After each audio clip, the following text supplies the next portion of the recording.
Mes bien chers frères, moi je suis le pain qui est descendu du ciel. Ça commence à se gâter. Rappelez-vous les évangiles des dimanches précédents. Une foule de 5000 personnes et il n'y a que 5 pains et 2 poissons pour nourrir cette foule. Et voilà que Jésus multiplie ces 5 pains et ces 2 poissons, et après que tout le monde ait mangé à satiété, on récolte 12 paniers pleins de pain. Là, tout le monde est extasié. Tout le monde se dit, c'est vraiment le prophète. Alors là, c'est quelque chose de beau, de grand. Personne ne peut faire ça. C'est vraiment lui. Et il se retire, Jésus, après, parce qu'ils veulent en faire un roi, à l'image du roi David, le Messie de Dieu. Pourquoi pas un nouveau roi qui pourra en même temps chasser les Romains, afin que nous puissions retrouver la splendeur de la royauté d'Israël. Jésus passe son chemin. Et voilà qu'on court après lui. On le retrouve de l'autre côté du lac. Jésus leur dit, nous avons entendu dimanche dernier, « Ah, vous me cherchez parce que vous avez vu le pain multiplié. C'est ça qui vous intéresse. Chez un bon boulanger, n'est-ce pas ?» Enfin, retraduit aujourd'hui. Et voilà que Jésus leur dit, « Moi, je vais vous donner une nourriture qui ne se perd pas. Une nourriture qui vous conduira à la vie éternelle. Moi, je suis le pain de la vie, le pain de vie. » Et là, Saint Jean nous dit, il commence à récriminer. Ce gars-là, on le connaît, c'est le fils de Joseph et de Marie. Pour qui se prend-il ? Comment peut-il dire « je suis descendu du ciel » ? Son discours devient inaudible. Alors on pourrait se dire, bon mais Jésus va changer de méthode, en bon expert de la communication, connaissant parfaitement le cœur de l'homme, rivalisant avec tous les experts en communication, même du XXIe siècle, qui ont fait de savantes études, on peut penser que Jésus est plus doué qu'eux. Il va trouver une nouvelle méthode pour essayer de dire des choses qui ne fâchent pas. Eh bien, croyez-vous, vous l'avez entendu, il insiste, il martèle. « Je suis le pain descendu du ciel. Celui qui mange de ce pain ne mourra pas, aura la vie éternelle. Si quelqu'un mange ce pain, il vivra éternellement, dit Jésus. Le pain que je donnerai, c'est ma chair, donnée pour la vie du monde. » Il insiste lourdement. Eh bien, croyez bien, nous aurons la suite dimanche prochain. Vous verrez que ça ne va pas s'arranger. Mais Jésus dit, voyant qu'il récrimine contre lui, « Ne récriminez pas entre vous.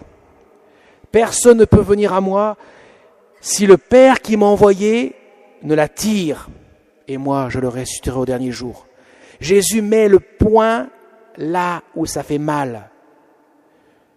Vous ne croyez pas en moi. Vous voyez des miracles, vous voyez des choses extraordinaires, alors vous me suivez et vous dites celui-ci ferait un bon roi. Peut-être que c'est celui-ci finalement que Dieu envoie. Mais dès que je dis des choses qui ne correspondent pas à ce que vous attendez, là vous partez, vous récriminez, vous fuyez, vous me rejetez. Parce que vous n'avez pas la foi. Je dis ça. Vous n'avez pas la foi. Vous n'écoutez pas le Père. Tous ceux qui viennent à moi écoutent le Père, parce qu'il les attire. J'accomplis les œuvres du Père. Celui qui croit dans les œuvres du Père, celui-là vient à moi. Jésus le dira. Si vous ne me croyez pas, croyez au moins dans les œuvres. Qu'est-ce que je fais ?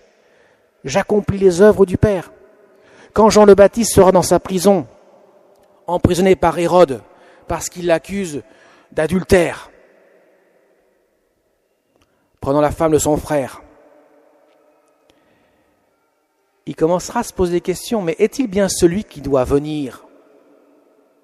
Après avoir dit pourtant, celui-ci est l'agneau de Dieu qui enlève le péché du monde. Il envoie 2 de ses disciples demander à Jésus. Que répond Jésus? Dites à Jean-Baptiste, les boiteux marchent, les aveugles voient, l'évangile est annoncé aux pauvres, etc., etc. Dites ce que vous voyez. Jésus n'a pas dit, dites à Jean-Baptiste, je suis Dieu. Dites ce que vous avez vu. Jean le Baptiste, en parfait connaisseur de l'Écriture, sait que c'est le témoignage du Père que Jésus demande. Il ne se rend pas témoignage lui-même. C'est le Père qui rend témoignage au Christ en accomplissant les œuvres du Père. Tout cela est marqué dans l'Écriture. Le Messie accompli. Jésus dira, je ne suis pas venu abolir, je suis venu accomplir. Si donc moi j'accomplis, c'est que je suis celui qui doit venir dans le monde. Et il révèle son identité. Je suis. Avant qu'Abraham fût, je suis. Autrement dit, ça veut dire je suis Dieu. Je crois en Jésus parce qu'il me dit qu'il est Dieu. Et je le reconnais comme Dieu accomplissant les saintes Écritures. Autrement dit, tout ce qu'il peut me dire ne peut être que vrai. C'est là que Jésus insiste. Ne récriminez pas entre vous. Personne ne peut venir à moi si le Père qui m'a envoyé ne l'attire. C'est là que Jésus insiste. Si vous écoutez la parole de Dieu, si votre cœur est ouvert, vous comprendrez que moi je suis. Et si moi je suis, c'est le nom divin, je suis. Comment pourrais-je vous induire en erreur? Saint Paul, reprenant les paroles de Jésus, les interprétant, dira « La chair n'est capable de rien, c'est l'esprit qui vivifie, et non pas la chair. » Quand Jésus dit « Je donne mon corps, ma chair en nourriture », c'est pas pour nourrir notre corps de chair, c'est pour nourrir notre âme. Notre âme qui a faim d'amour. Quel est le moyen le meilleur pour nourrir notre âme, si ce n'est passer par la nourriture qui porte plus que ce qu'elle est, puisque ce n'est plus du pain, c'est le corps du Seigneur. Jésus est réellement, substantiellement présent dans le Saint-Sacrement. Ça veut dire que quand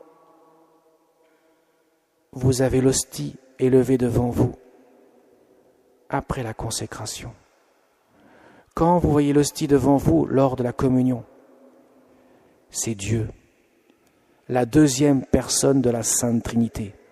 Certes, pas sous son aspect physique, mais sous le mode du sacrement. Ce qui ne veut pas dire pour autant qu'il est moins présent. Il est réellement, substantiellement présent. Il a changé le pain en son corps, le vin en son sang, pour que, par son corps et son sang, que nous recevons sous l'apparence du pain et du vin, nous puissions recevoir son amour miséricordieux.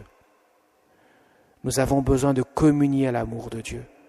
Nous avons besoin de recevoir son amour infini pour transformer notre cœur, pour lui donner les largesses de la miséricorde dont notre cœur a tant besoin, pour que nous puissions vivre comme Saint Paul nous l'a dit dans la seconde éclure que nous avons entendue, l'Épître aux Éphésiens.